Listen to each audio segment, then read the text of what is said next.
రేపు నీళ్లు తగ్గిపోతున్నాయి శ్రీశైలంలో. అక్కడి నుంచి ముచ్చెమర్రి నుంచి తీసుకుపోతున్నారు, పోతిరెడ్డిపాడు నుంచి తీసుకుపోతున్నారు. ఆపే బాధ్యత మీకు లేదా అని నేను అడుగుతా ఉన్నా. ఇప్పుడు అక్కడ సాగర్లో అక్కడ కూడా నీళ్లు లేవు. సాగర్ ఆయకట్టు 6,30,000 ఎకరాలు సాగర్ ఆయకట్టు ఉన్నది.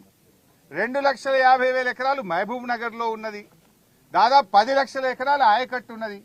అటు సాగర్ నీళ్లు కుడికాలువకి వెళ్ళి ఆంధ్రప్రదేశ్ తీసుకుపోతున్నారు, ఇటు రాయలసీమకు పోతిరెడ్డిపాడికి వెళ్ళి తీసుకుపోతుంటే కేఆర్ఎంబీతో మాట్లాడడమో కేంద్ర జలవనరుల మంత్రితో మాట్లాడి ఆపే బాధ్యత మీకు లేదా?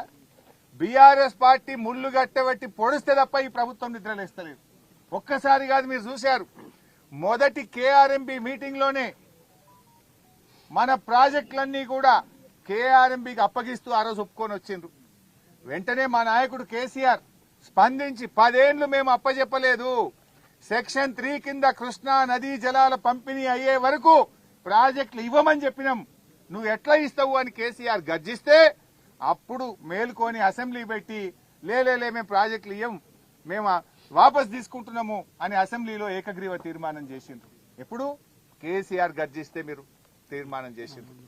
రెండవది, చంద్రబాబు నాయుడు గారు గోదావరి నీళ్లను ఆంధ్రాకు తీసుకుపోయే ప్రయత్నం చేస్తా ఉన్నాడు. ఆయన గోదావరి బంకచెర్ల లింకు పెట్టి 150 టీఎంసీల రిజర్వాయర్ కట్టి ఉన్న గోదావరి నీళ్లను కూడా ఆంధ్రా తీసుకుపోతుంటే కూడా ఈ ప్రభుత్వం నిద్రపోయింది. ఆ రోజు నేను ప్రెస్ మీట్ పెట్టి ఏం చేస్తున్నారు, ఆయన 2 సార్లు నిర్మలా సీతారామన్ గారికి ఉత్తరం రాసిండు, బడ్జెట్ లో నిధులు పెట్టిండు, ప్రణాళికలు తయారు చేసి ముందుకు పోతా ఉంటే కనీసం అపోజ్ చేసే బాధ్యత మీకు లేదా అని చెప్పి మేము ప్రశ్నిస్తే అప్పుడు బ్యాక్ డేట్ వేసి 3 రోజుల కింద డేట్ వేసి ఉత్తరం రాసిండు. ఇదే ఉత్తమ్ కుమార్ రెడ్డి గారు. 3 రోజుల కింద డేట్ వేస్తావా నువ్వు? నిజంగా 3 రోజుల కింద ఉత్తరం రాస్తే అదే రోజు ఉత్తరం ప్రెస్ కు రిలీజ్ చేయాలి కదా. నేను ప్రెస్ మీట్ పెట్టినాక 2 గంటలకు ఆదరబాదరగా ప్రెస్ మీట్ పెట్టి బ్యాక్ డేట్ వేసి లేలే ఈ ప్రాజెక్ట్ మేము అపోజ్ చేస్తున్నామని అప్పుడు ఉత్తరం రాసిండు ఈ ఉత్తమ్ కుమార్ రెడ్డి. అంటే రాష్ట్ర ప్రయోజనాలు మీకు పట్టవు, మీకు ఆపస్ల కొట్లాటున్నది, కుర్చీల కొట్లాటున్నది. మూడవది, మొన్న కృష్ణా జలాలు ఉన్న నీళ్లన్నీ కుడికాలువ ద్వారా రోజు 10,000 టీఎంసీలు పోతున్నాయి, 10,000 క్యూసెక్కులు రోజు పోతా ఉన్నాయి కుడికాలువతోని. అటు రాయలసీమ తీసుకుపోతున్నారు, మన పంటలు ఎండిపోతాయి. 10 లక్షల ఎకరాలు ఉంది. హైదరాబాద్ మంచినీళ్లు, ఉమ్మడి నల్గొండ జిల్లా, ఉమ్మడి ఖమ్మం జిల్లా, ఉమ్మడి మహబూబ్ నగర్ జిల్లా, మహబూబాద్ జిల్లా, రంగారెడ్డి జిల్లాకు మంచినీళ్ళకి తిప్పలవుతుంది. ఏం చేస్తున్నారా అంటే అప్పుడు కేఆర్ఎంబీ చైర్మన్ దగ్గరికి పోయింది ఉత్తమ్ కుమార్ రెడ్డి. నేను అడిగినాక తెల్లారి మీటింగ్ పెట్టిండ్రు. ఏమని? సెక్రటరీల మీటింగ్. అరే మా తెలంగాణకు అన్యాయం అవుతుంది, నీళ్ళని పోయినాయని గప్పుడు నిద్రలేసారు. అంటే ప్రతిపక్షం ప్రశ్నిస్తే తప్ప ఈ ప్రభుత్వం స్పందించడం లేదు. రాష్ట్ర ప్రయోజనాలు కాపాడడంలో ఈ ప్రభుత్వం పూర్తిగా ఫెయిల్ అయిపోయింది, విఫలం చెందింది. అది కేఆర్ఎంబీకి ప్రాజెక్టులు అప్పచెప్పడమైనా, గోదావరి జలాలు రాయలసీమకు తరలించే విషయంలోనైనా, కృష్ణా జలాలను తమ వాటా కంటే ఆంధ్రప్రదేశ్ ఎక్కువ తరలిస్తుంటే దాన్ని ఆపడంలో, రాష్ట్రం యొక్క హక్కులు కాపాడడంలో ఈ ప్రభుత్వం పూర్తిగా ఫెయిల్ అయిపోయింది. ఘటనా స్థలాన్ని పరిశీలించారు, అక్కడ జరుగుతున్న రెస్క్యూ ఆపరేషన్ అంతా కూడా అబ్జర్వ్ చేశారు. మీ వెనుకనే రెస్ట్ తీసుకుంటున్నటువంటి ఉత్తమ్ కుమార్ రెడ్డిని వివరణ అడుగుతారా? ఈ 6 రోజుల పాటు ఏం చేశారు? ఇప్పుడే 6 రోజుల్లో ఏం జరిగిందో ఇప్పుడే చెప్పాను కదా నేను. 6 రోజుల్లో there is no line of action. ఇప్పటి వరకు ఇవాళ ఒక తట్టెడు మట్టి తెచ్చింది అంతే. లోపల వాళ్ళు అడిగితే అందాజకు చెప్పారు, పాపం వాళ్ళు కరెక్ట్ గా చెప్పారని అనుకోను కానీ 5 నుంచి 10,000 క్యూబిక్ మీటర్ల డెబ్రిస్ ఉంది లోపల అంటున్నారు. మరి 5 నుంచి 10,000 క్యూబిక్ మీటర్ల డెబ్రిస్ బయటకు తేవాలంటే ఎట్లా తెస్తారు? నేను వాళ్ళని అడిగిన అక్కడ కొంతమందిని 2 days లో చేయాలని నేను కోరుకుంటున్నా, 2 days లో చేయాలని భగవంతుని నేను ప్రార్థిస్తున్నా. I wish they should do. కానీ పరిస్థితి అట్లా లేదు. 6 రోజులు పొడగొట్టింది కదా. 6 రోజుల్లో ఏం పని చేశారు మీరు? 6 రోజుల్లో అసలు జరిగిన పని ఏంటి ఇప్పటిదాకా? Zero work. వాళ్ళని కాపాడడంలో 6 రోజుల్లో పోవడం, అది అడిగితే పోతురు చూస్తురు వస్తురు సార్, ఎవరేం చెప్తున్నారో ఓలకోలకు మధ్య సమన్వయం లేదు అని చెప్తున్నారు. Line of direction, line of action, ఒక ప్రోగ్రామ్ ఇవ్వలేకపోయింది వీళ్ళు.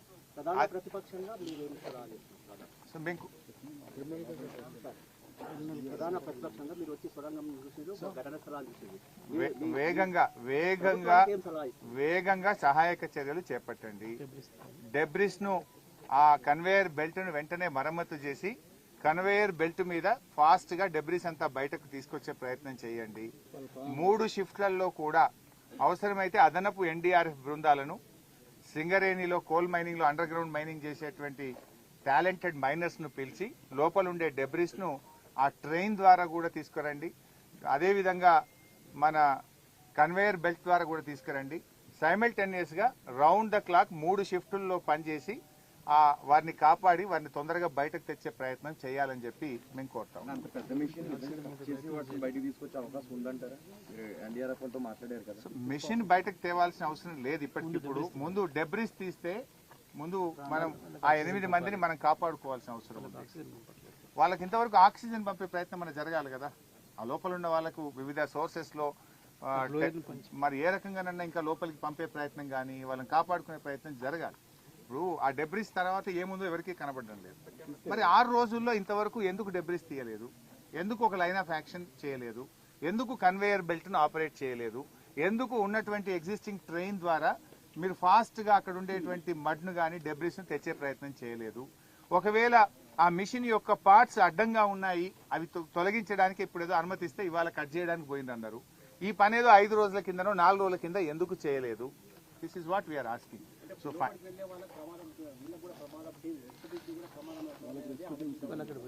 సో దానికి అన్ని జాగ్రత్తలు తీసుకోవాలి. అదే చెప్పాను నేను.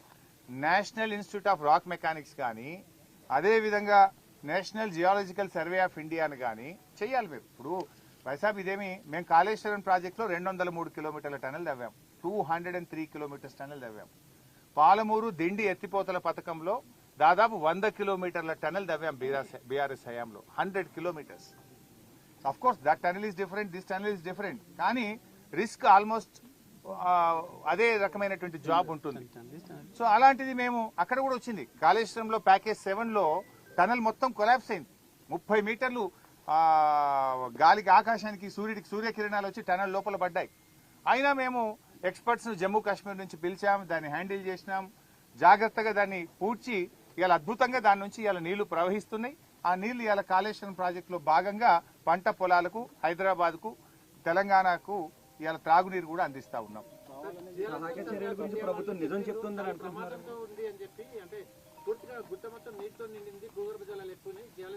బైసాబ్ మేము ఇప్పుడు అక్కడ మాట్లాడినాం. ఎంత సీపేజ్ ఉందని అడిగితే 5,000 క్యూసెక్కులు ఉందన్నారు. 5,000 క్యూసెక్కులు బయటకు వస్తుంది. And this is not new. BRS ప్రభుత్వ హయాంలో కొన్ని సందర్భాల్లో 9,000, 10,000 క్యూసెక్కులు వచ్చినాయి. 9,000 litres per hour, per minute, 9 to 10,000 litres per minute BRS హయాంలో వస్తే కూడా డీవాటరింగ్ చేసినాం కదా ఆ రోజు. ఈ రోజు ఎంత వస్తుంది అని అడిగితే 5,000 లీటర్స్ పర్ మినిట్ వస్తుంది అన్నారు. మరి 3,600 పెద్ద ముచ్చట్నా? గతంలో రాలేదా?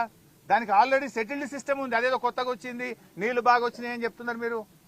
ఇది ఇక ఒక ఆయన సరే వాటర్ నీళ్లు కలిసినాయి అన్నాడు, అది వేరే అనుకో. బాధ్యత రాహిత్యం.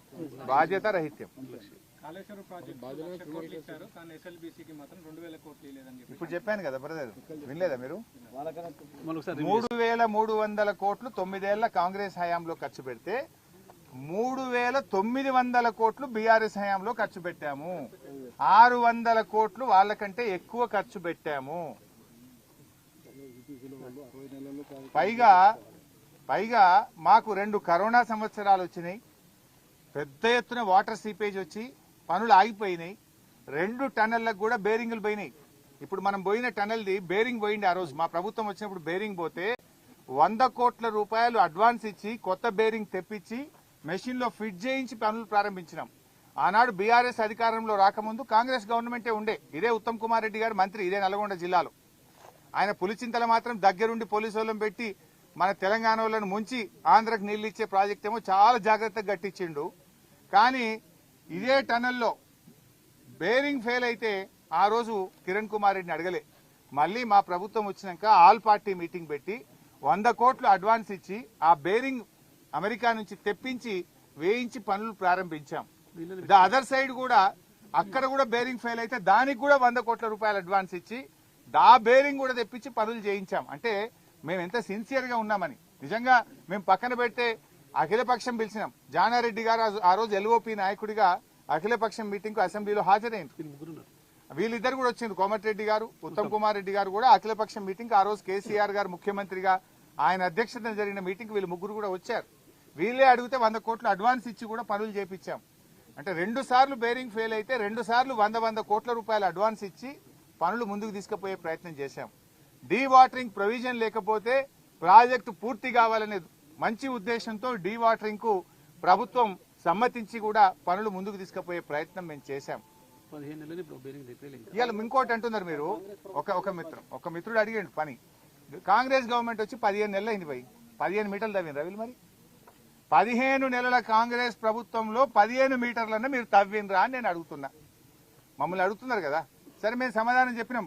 12-13 కిలోమీటర్లు లోపల పోయినా కొద్దీ సీపేజ్ పెరుగుతుంది, మనకు రకరకాల సమస్యలు వచ్చినాయి, లూజ్ స్ట్రాటా వచ్చింది. అయినా మేము 13 కిలోమీటర్లు తవ్వాం. 2 బ్యాలెన్సింగ్ రిజర్వాయర్లకు పూర్తి చేసే ప్రయత్నం చేసినాం. 3,900 కోట్ల రూపాయలు మేము ఖర్చు పెట్టినాం. అయితే 15 నెలల్లో మీరు 15 మీటర్లు తవ్విండ్రా?